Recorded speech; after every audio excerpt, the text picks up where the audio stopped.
Hello students, welcome back to the class. Today we are here to discuss few more questions जो कि expected रहेंगे for your Punjab Cooperative Bank, SBI Clerk, SBI PO, जितने भी banking के हमारे exams रहते हैं overall. तो यहाँ पे हम बैंकिंग अवेयरनेस का लेक्चर लेते हैं डेली मॉर्निंग 7 o'clock.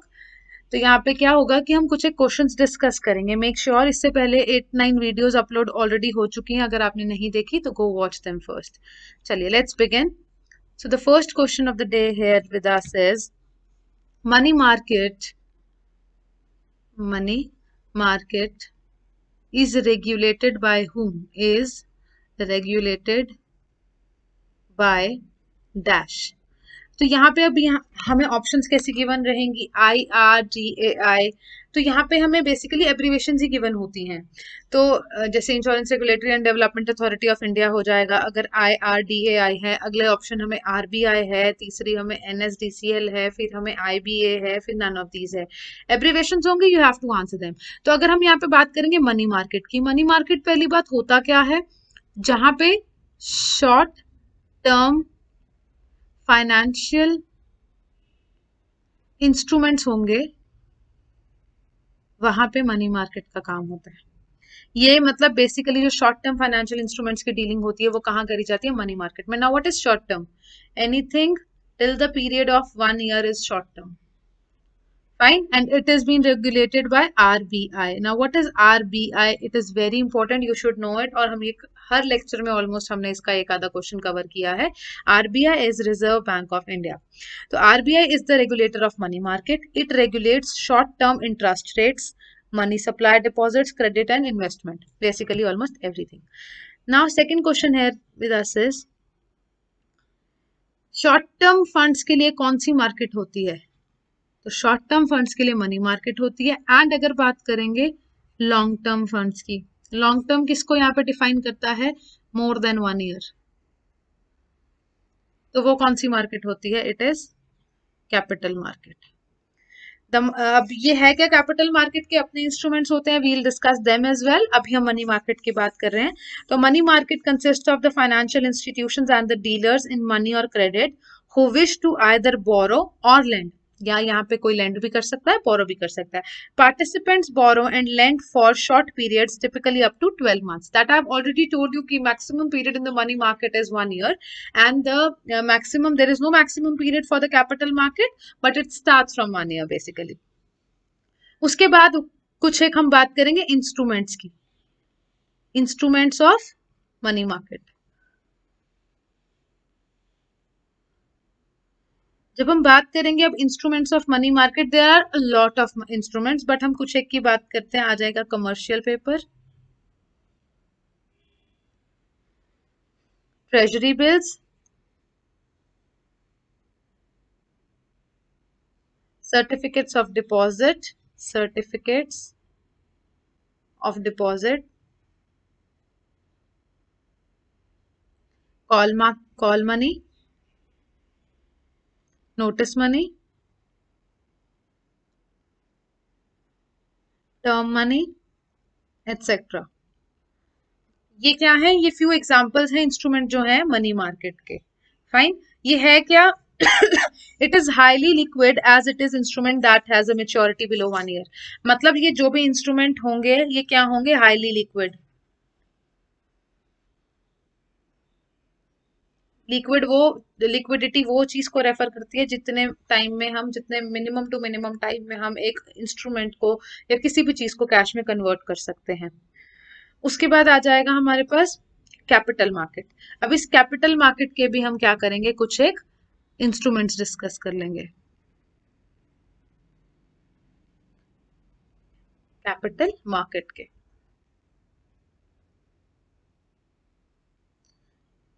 तो कुछ एक में से रहेगा एक डिबेंचर्स, शेयर्स, बॉन्ड्स एटसेट्रा. ये सब क्या है? These are the examples of capital market. उसके बाद नेक्स्ट क्वेश्चन जो हमारा रहेगा क्या रहेगा कि जो मेच्योरिटी पीरियड रहेगी, what is the maturity period? This is question number 3. What is the maturity period of treasury bills? क्या रहेगा इसका आंसर देखते हैं।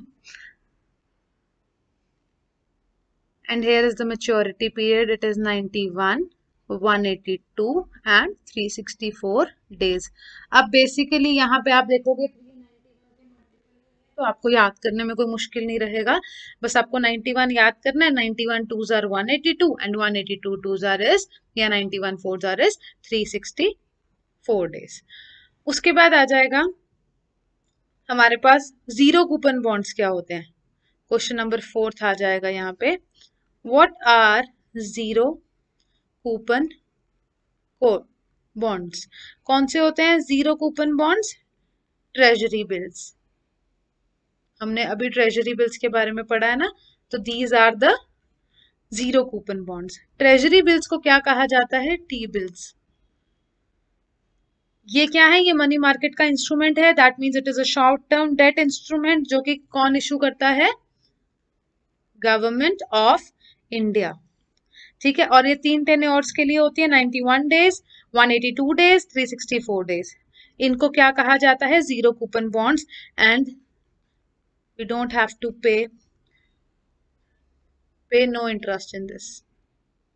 तो जो इंटरेस्ट रहता है वो कुछ भी नहीं रहता है। Next question, 5th question here with us is dash refers to borrowing or lending of funds for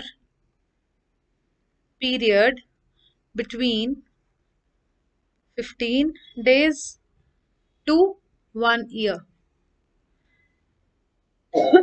तो ऐसी क्या चीज होती है, ऐसा कौन सा इंस्ट्रूमेंट है मनी मार्केट का? पहली बात तो ये मुझे कैसे पता चला कि मनी मार्केट का है?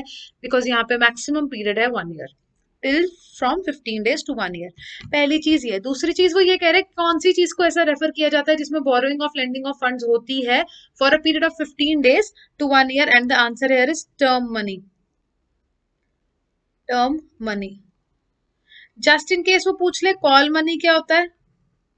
कॉल मनी वो चीज होती है, वो इंस्ट्रूमेंट होता है बेसिकली जो ओवरनाइट के लिए इशू किया जाता है। ठीक है, for a day.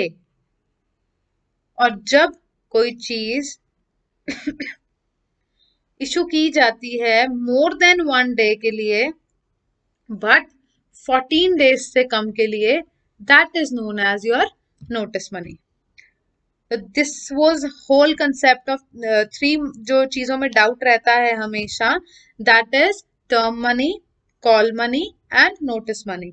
And I have made you clear that too. I hope यहां तक आपको समझ में आ गया होगा। अब हम नेक्स्ट क्वेश्चन देखेंगे।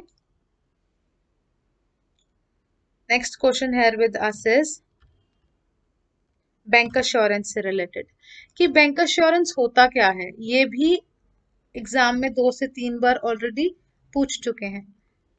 What is bank assurance? तो यहाँ पे आपको एज यूजुअल कुछ एक क्योंकि यहाँ पे उन्होंने आपसे किसी टर्म का पूछा है तो आपको सेंटेंस में आंसर गिवन होगा, और जो सेंटेंसेस फॉर्म करे होते हैं उन्होंने, they all are very much confusing.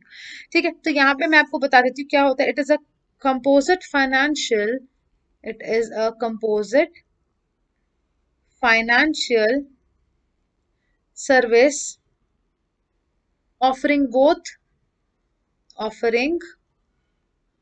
both bank and insurance products. तो अब इससे हमें क्या समझ में आया है? Bank and insurance products. Bank assurance, bank plus insurance is known as bank assurance, as simple as that. हमें वर्ड के अंदर ही देखो, यहाँ पे इंश्योरेंस है और यहाँ पे बैंक, मतलब ऑब्वियसली हम जब बोल रहे हैं तो पता चल रहा है इट इज बैंक एश्योरेंस, मतलब बैंक एंड इंश्योरेंस के प्रोडक्ट्स को जब एक ही जगह पे कुछ सर्विस करी जाएगी, दी जाएगी, that is known as bank assurance. अब इसके बेनिफिट्स क्या क्या हैं? I am telling you that as well. पहला, डाइवर्सिफिकेशन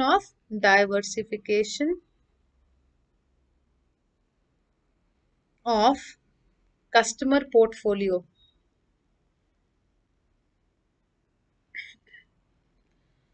दूसरा क्या है, मतलब इसका क्या था कि कस्टमर का जो भी बैकग्राउंड है, जो कुछ भी है, और अगर कस्टमर आपके पास आ रहा है तो आप कस्टमर को बहुत सारी वैरायटी प्रोवाइड कर रहे हो, डाइवर्सिफिकेशन दे रहे हो उसको, ताकि वो बहुत सारी चीजें उनमें से चूज कर सके एंड एक से ज्यादा चीज भी चूज कर सके। अगला है improved profitability, improve profitability and non interest free income, non interest free fee income. कहने का मतलब क्या है कि ये क्या प्रोवाइड करता है कि अगर हम ऑब्वियसली बैंक के कुछ एक प्रोडक्ट्स, अगर हमें उनकी क्वालिटीज पता चलेंगी, प्रोज एंड कॉन्स पता चलेंगे, इंश्योरेंस के प्रोज एंड कॉन्स पता चलेंगे, तो we'll be having a wide area to choose from, and when we'll be having a wide area to choose from, we'll choose accordingly, और जब हम अकॉर्डिंगली चूज करेंगे तो हमारा जिसमें प्रॉफिट होगा वील बी चूजिंग दैट, तो जिससे क्या होगा, जो हमारे प्रॉफिट के ऑलरेडी लेवल है ऑब्वियसली हम चूज करेंगे जिससे हमें ज्यादा प्रॉफिट हो।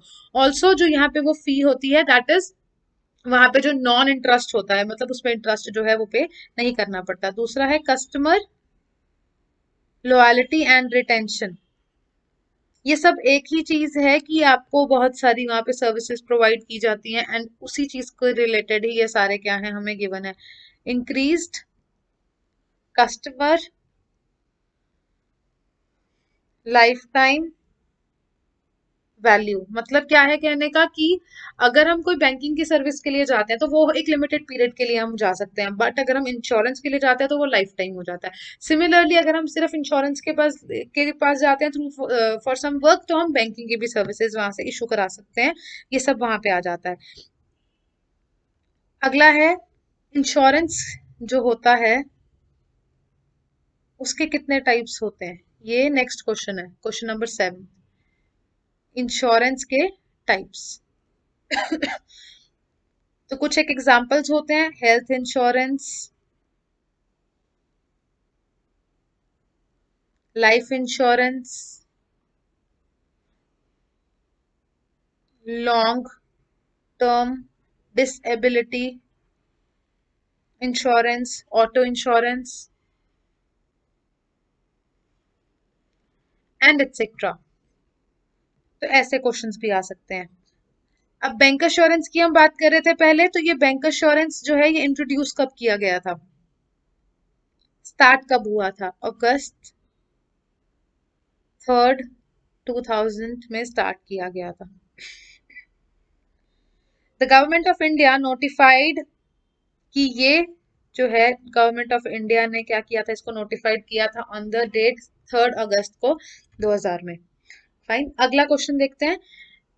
Insurance services provided by various banks is commonly known as, कि जो इंश्योरेंस सर्विसेज कभी भी कोई बैंक प्रोवाइड करता है उसको क्या कहा जाता है, that is known as bank assurance. Next question is question number 8, the headquarters of GIPSA. Now you need to know what is this GIPSA. It is Journal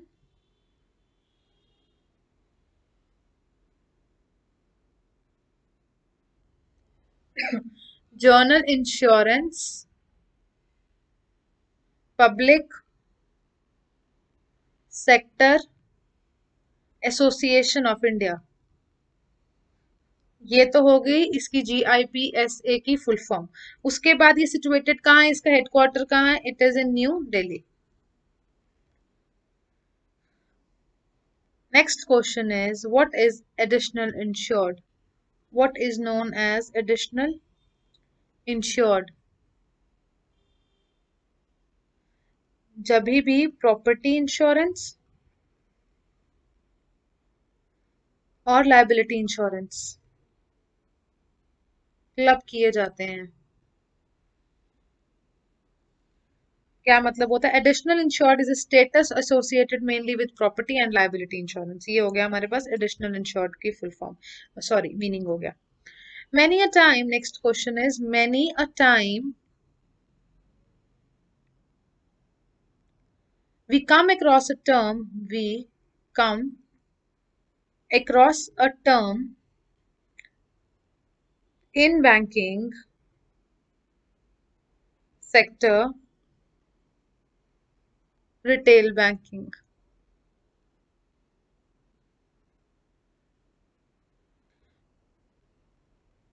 You need to explain what is retail banking. Retail banking होता है means the services that are provided only to individual customers in an integrated manner. In an integrated manner. तो ये क्या हो गया? ये हो गया कि what is retail banking. अब देखो बेसिकली ये क्या होता है, रिटेल बैंकिंग एक तरीका होता है जिससे इंडिविजुअल कस्टमर्स क्या करते हैं, वो मैनेज करते हैं अपनी मनी को, उनको वहां पे क्या होता है, असेस होता है।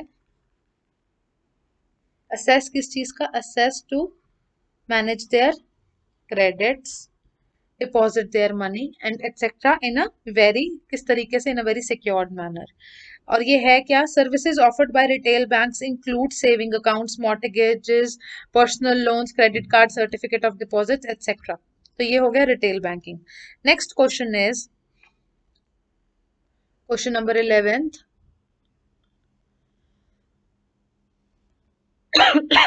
which of the following which of the following is the biggest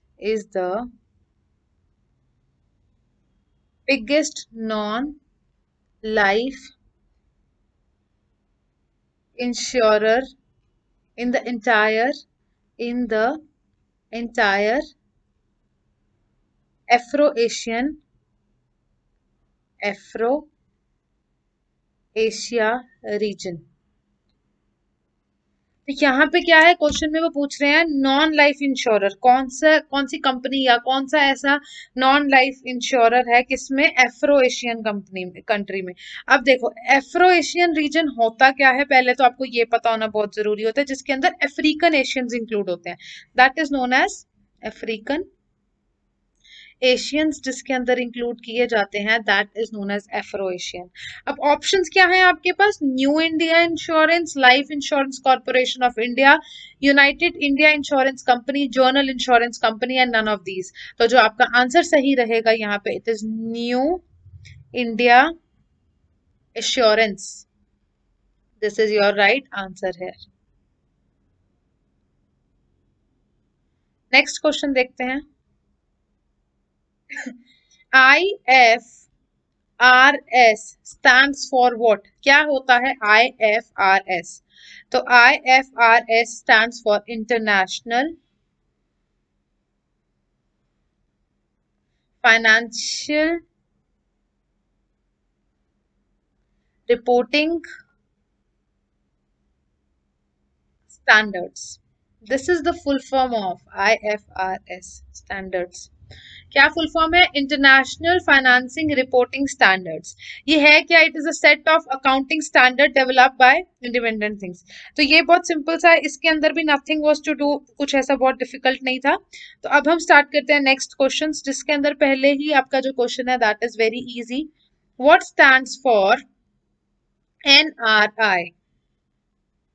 क्योंकि यहाँ पे हम अकाउंट्स की बात करने लगे अब, तो यहाँ पे अकाउंट्स की बात करने लगे इसलिए NRI अकाउंट्स भी आएंगे, इसलिए we are talking about the full form of it which is non resident Indian. Next question is which of the following type of account is not opened for NRIs of India by banks? जो NRI है India के लिए कौन सा account वो open कर सकते हैं, हम वो बात कर लेते हैं। वो FCNR अकाउंट ओपन कर सकते हैं, वो NRI अकाउंट ओपन कर सकते हैं, वो NRE अकाउंट ओपन कर सकते हैं। अब बेसिकली यहाँ पे हमसे उन्होंने 4 ऑप्शन दी थी और पूछा था इसमें से वो कौन सा ओपन नहीं कर सकते, but we have answered in a different form. तो अब FCNR होता क्या है, इसकी फुल फॉर्म मैं यहाँ पे लिखने लगी हूँ, it is foreign currency non resident account, non resident account. ये हो गया FCNR की full form. If you are an NRI and wish to maintain a fixed deposit account in India, you can opt for this। मतलब अगर आप क्या है, NRI है, और आपका फिक्स्ड डिपॉजिट अकाउंट बनाने का दिल करता है तो आप FCNR ओपन कर सकता है। एनआरआई अकाउंट की आपको ऑलरेडी फुल फॉर्म पता है, and now it is NRE। तो ये है NRE की full form, I will be writing here, it is non resident external account. Fine. Next question is question number 14।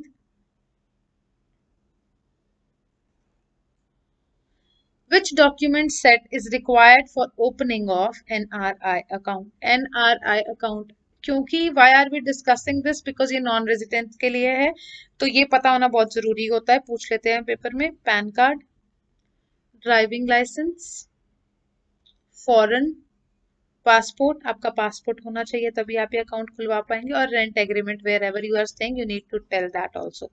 Next is what is PIO stands for? It is person of Indian origin. Person of Indian origin. इस सब की कब चीज जरूरत पड़ेगी और ये आप कब पढ़ेंगे? ये सब कुछ जब आप अकाउंट्स पढ़ेंगे ना, बैंकिंग अकाउंट्स पढ़ेंगे, तो उसके अंदर ये सारे आपको पता चलेगा कौन से अकाउंट खोलने के लिए क्या चाहिए, कौन से अकाउंट की फुल फॉर्म क्या है, सारा कुछ आपको तब पता चल जाएगा।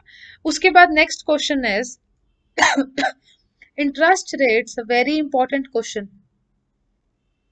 इंटरेस्ट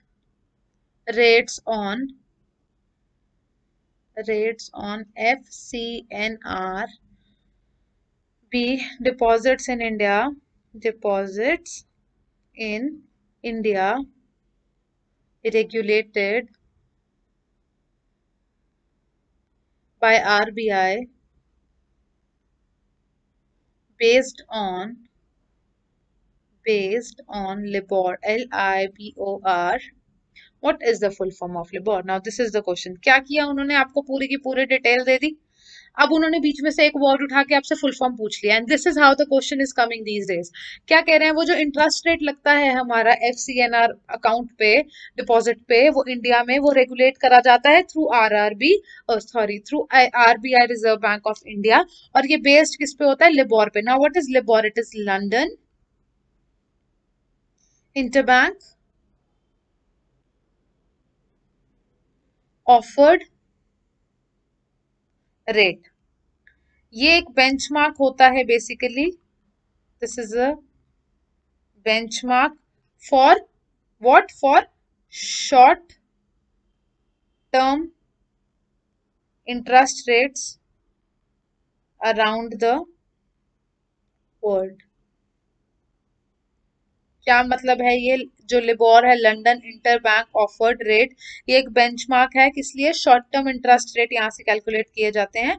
ऑल्सो ये है किसके लिए? ये अराउंड द वर्ल्ड के लिए यूज किया जाता है। उसके बाद है next question, FATCA, what is it? Question number 17। What is FATCA? Full form बतानी है इसकी आपको। तो it is foreign account tax compliance act. FTSA की फुल फॉर्म ये होगी। हमने इसकी फुल फॉर्म पढ़ ली। अब ये है क्या? ये जो एक्ट है, it generally requires that foreign financial institutions and certain other non financial foreign entities report on the foreign assets. Foreign assets के लिए आ जाएगा। नेक्स्ट एब्रिविएशन जो पूछी गई है, that is what is SNRR account. क्या होता है SNRR account? It is special non resident रूपी अकाउंट। उसके बाद नेक्स्ट जो क्वेश्चन है, again very important, what is the maximum remittance transfers per financial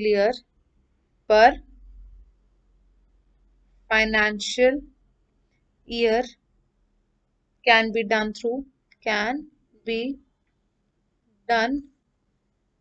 through NRO accounts? अभी मैंने यहाँ पे आपको बताया था एनआरओ का, तो यहाँ पे अब बात कर रहे हैं एनआरओ अकाउंट्स के लिए क्या है जो हमें मैक्सिमम रेमिटेंस मिलती है। एनआरओ की फुल फॉर्म पता होनी चाहिए आपको, बहुत जरूरी है। इट इज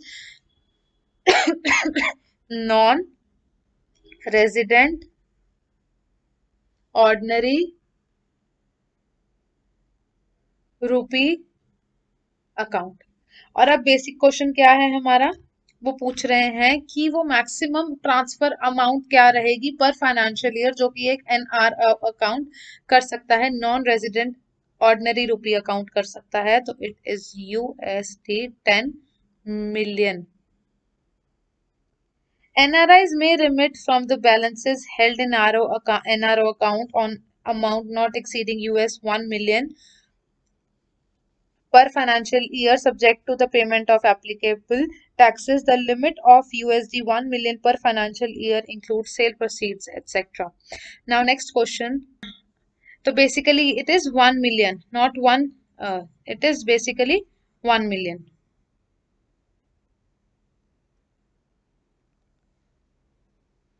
कौन सा अकाउंट ऐसा है which of the following account can be opened in an foreign currency? In an foreign currency. कौन सा अकाउंट ऐसा है जो फॉरेन करेंसी में ओपन किया जा सकता है? And the answer to this is it is FCNR account. ठीक है, FCNR अकाउंट जो है वो एक person can open in any permitted currency that is a foreign currency which is freely convertible. कोई भी ऐसी करेंसी जो फ्रीली कन्वर्टेबल होगी उसको हम क्या कर सकते हैं, यहाँ पे यूज कर सकते हैं। Next question is what is the full form of MCLR? MCLR की फुल फॉर्म क्या होती है? Margin cost of funds, margin cost of funds based lending rate. It is MCLR।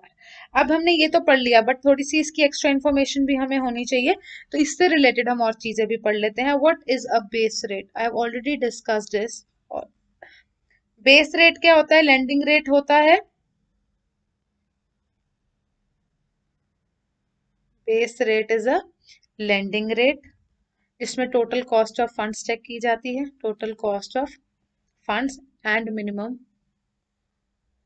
Minimum interest rate होता है। Next question is what is 23rd what is PLS? PLS क्या होता है? It is prime lending rate. अब ये prime lending rate के functions क्या क्या होते हैं? पहली बात, it is an internal benchmark. दूसरी बात, it helps in setting up the interest.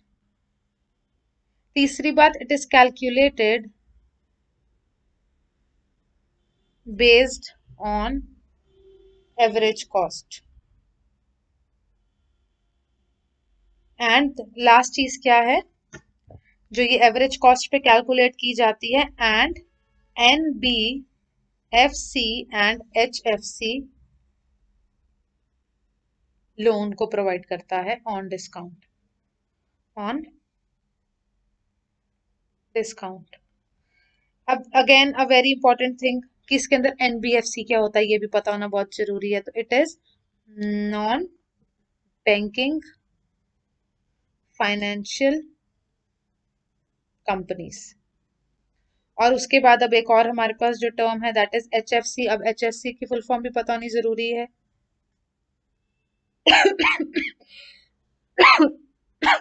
It is housing finance company. Fine, and that's it for today. कुछ भी डाउट हो तो you can ask in the comment section. Thank you so much for watching it.